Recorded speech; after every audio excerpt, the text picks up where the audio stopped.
Well, actually, I was very lucky because when I was 15, I went to the university, and it was a particular program in a particular university where nobody talked about anything except books. So it was, it was ideal for me, and it was the first situation in which I felt more or less at ease and in control of things. Was there any feeling you had at that time in your childhood or later in your adulthood that you had to become a philosopher? I think philosophy was somewhat accidental. I think that I could equally well have become an intellectual historian or a literary critic, but it just happened that the course that I was most intrigued by when I was 16 was a philosophy course, and so I sort of kept taking more and more philosophy courses and signing up for more and more degrees. And why were you intrigued?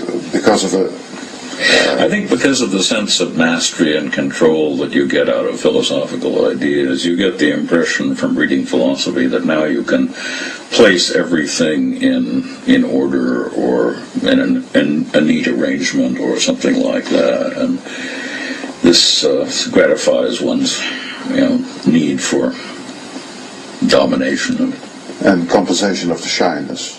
Yeah. I mean, the Greek idea is that at a certain point in the process of inquiry, you come to rest because you've reached the goal.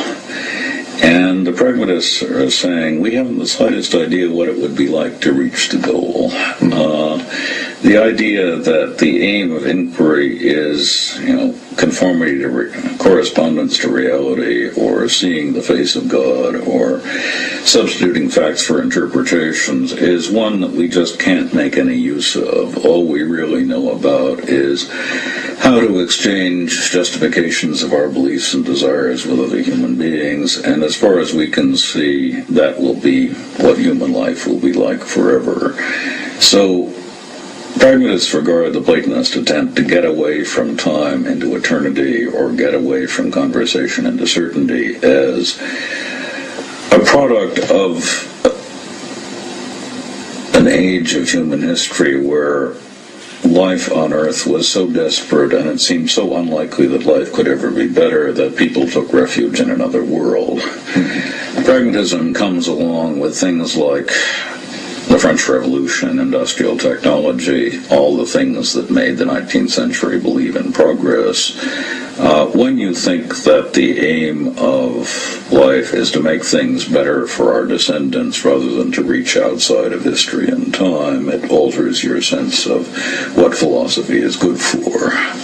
In the Platonist and theistic epoch, the point of philosophy was to get you out of this mess into a better place.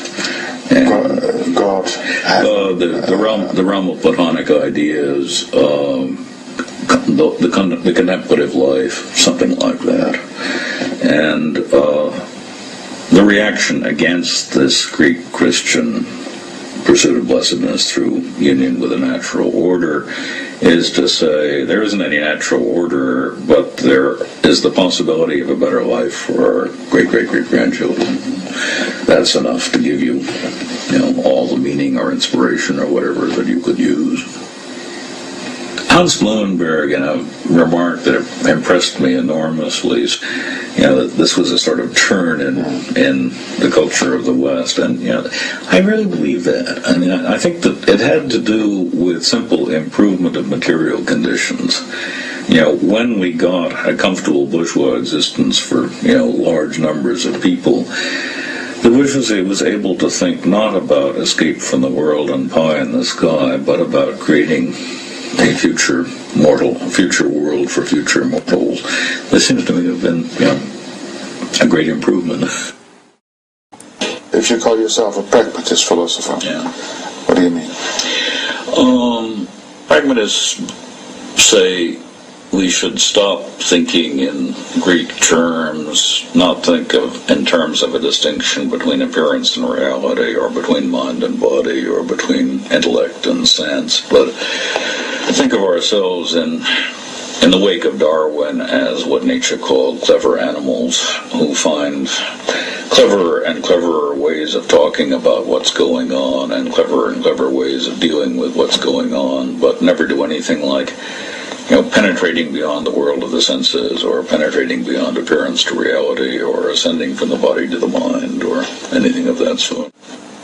See, I guess I don't want to talk about the uncertainty inherent in the life of every human being. I mean, some human beings lead quite certain, predictable lives. People in traditional societies, people in such miserable conditions that they have to work 14 hours a day and sleep the rest. There isn't much uncertainty around. I think that uncertainty, in the sense in which philosophers dramatize uncertainty, is a luxury.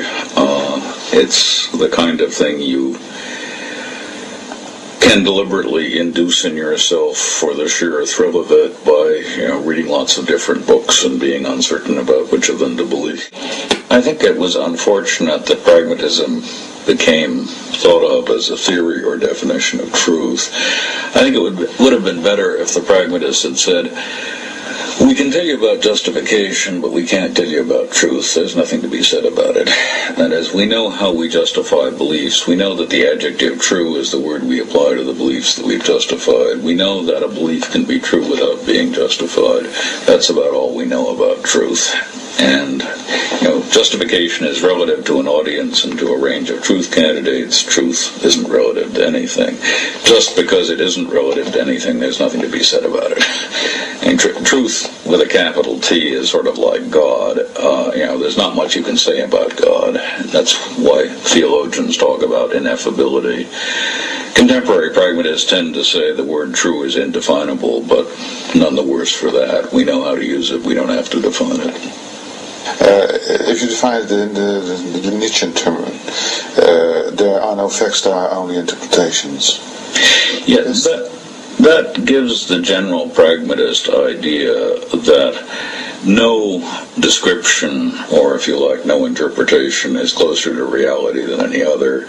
Some of them are more useful for some purposes than others, but that's about all you can say. A Nietzschean perspectivism, which says, you can't rise above interpretations and get to facts, or dig down below interpretations and get to facts, is substantially the same thing as I meant before when I said that pragmatists try to get rid of the reality-appearance distinction.